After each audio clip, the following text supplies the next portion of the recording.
संसार में धर्म की स्थापना के लिए हुआ माँ दुर्गा का अवतार। राक्षस दुर्गम ने वेद चुराकर संसार में फैला दिया था अधर्म। राक्षस और उसकी सेना को माता ने कुछ क्षणों में रौंद डाला। दुर्गम के वध से माता का नाम पड़ा माँ दुर्गा। अनंत कोटि ब्रह्मांडों की सर्व संख्या भगवती श्री दुर्गा संपूर्ण सृष्टि को सत्ता और फुर्ती प्रदान करती हैं। श्री दुर्गा से ही सारा संसार है, जिसके लिए इन्हें जगत जननी कहा जाता है।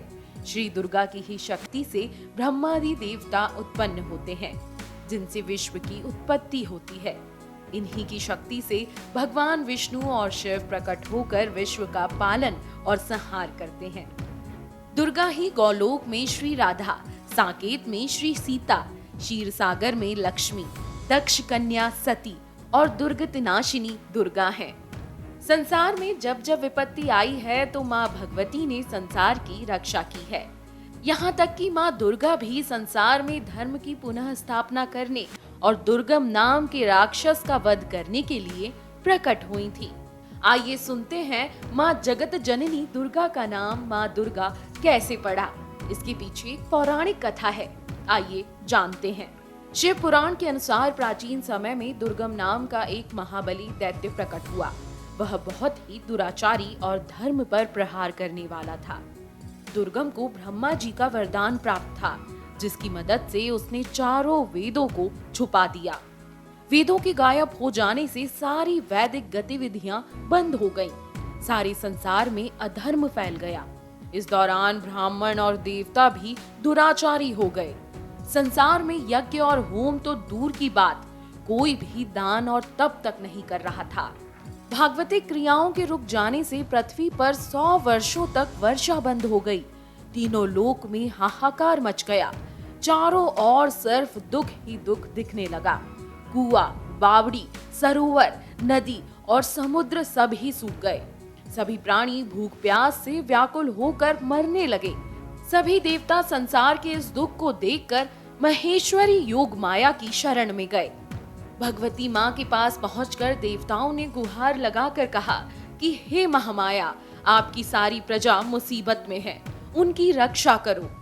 अकाल पड़ने से सभी प्राणी भोजन और पानी के अभाव में बेहोश हो रहे हैं। समस्त संसार में त्राही त्राही मची हुई है।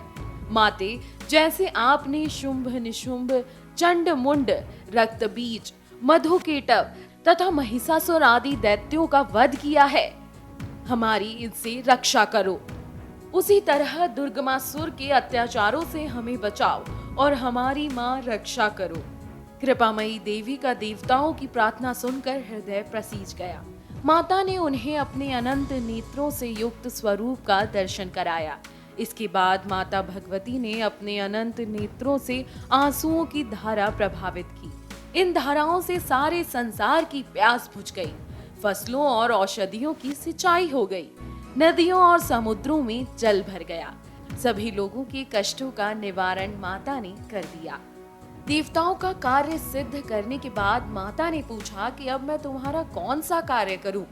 देवताओं ने कहा कि माता, जैसे तुमने समस्त विश्व की जल की कमी से रक्षा की है, वैसे ही पापी दुर्गमासुर को मारकर और उससे वापस वेदों को लाकर धर्म की भी रक्षा कीजिए।